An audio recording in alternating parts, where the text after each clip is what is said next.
You're on North Canterbury's Campus FM, and it's a very great pleasure to welcome into the studio this afternoon Matt Doocey, MP for Waimakariri. Good afternoon, Matt. Good afternoon, Brent. Thanks for having me. I'm not sure I've been introduced before with Britney Spears, with but Britney I'll Spears, take it. You'll take it, yeah.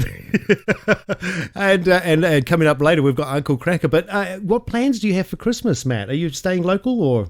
That's right. I mean, for me, I've got young kids. I've got 6-year-old Emily and James, who's 5, and we love it out here in North Canterbury. So the nature of my job, I don't really want to see a suitcase or an airport for a few weeks. So we'll base ourselves out of home and just enjoy those day trips to the many beaches we have on offer here in Waimakariri, Ashley Gorge. Yep. There's plenty to choose It'd from. be like a staycation. Yeah, love it. Oh, awesome. So looking back over the last year, Matt, what are some of the highlights or the milestones you feel have been achieved? Yeah, well, it's an interesting question, isn't it? Because when we look back on 2020, it's probably a year most of us are going to be pretty happy to see the back of. But I'll tell you what, as a local MP, it's a real privilege, and you get to meet and engage with people, sometimes at the most vulnerable point of their life, but equally you get to meet a range of people who are just flying under the radar, so to speak, and providing hundreds, if not thousands of hours in the community volunteering. And that's just fantastic to see. And these people, very humble people that just go about making our community a better place. So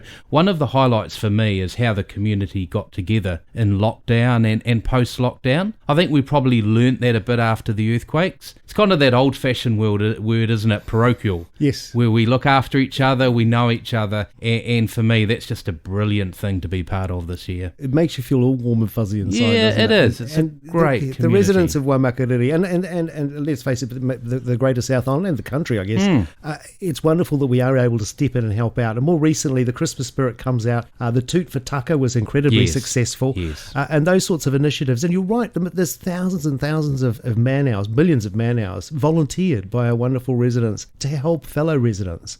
It's a marvellous thing.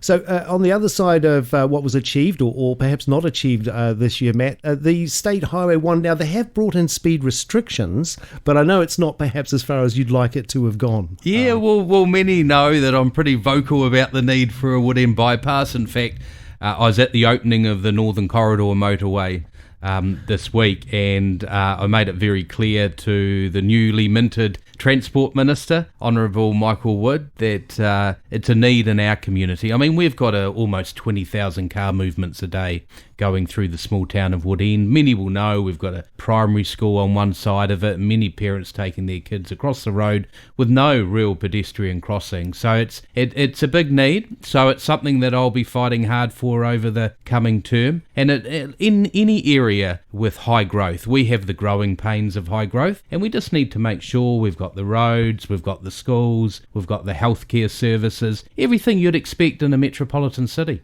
Yes, so I wanted to ask, how was the opening, or not wasn't the opening, it was an open day, if you like, at the Christchurch Northern Corridor. Was it well attended? It was fantastic, and even driving over the Waimakariri Bridge, because of course that's been 3-laned each way now and has a cycleway clipped onto the side of it, and already at the start of the bridge you could see the number of people taking the opportunity to use that cycleway and then cycle on the new Northern Corridor. And I think that's a game changer for people who live in North Canterbury, to be able to use that and go straight into Christchurch City, but also spare a thought for the folks of Belfast, Redwood, Casebrook, who have had a huge number of cars on their roads for the last decade or so, as all commuters have used the main North Road. There'll be a lot of traffic shifted off for that now, and they can go about having residential streets again as well. Yes, I mean that drive through Papanui has always been, well, for as long as I can remember, quite a bit of a tight squeeze at just about any time of the day. That's right. With traffic entering and arriving, of course, at Northlands Mall, which has been there forever, but the road hasn't got any wider, of course. But the traffic has certainly built up over that period of time. So I think the Northern Corridor is going to be a big,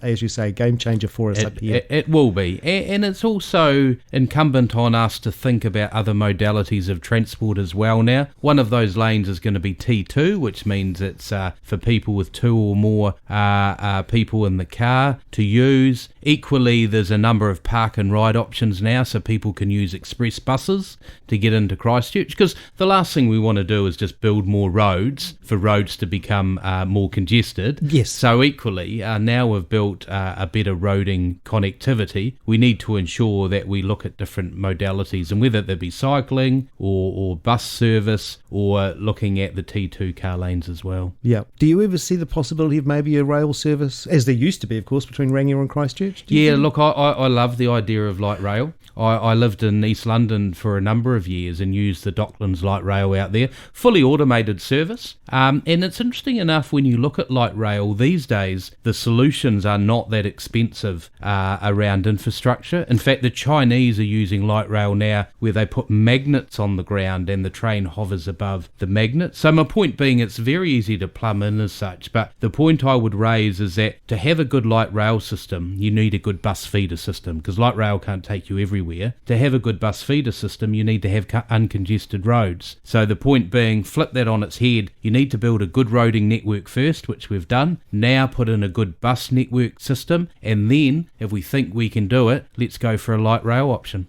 Well, the potential for population growth in Waimakariri is there for us to take, isn't it? It really is.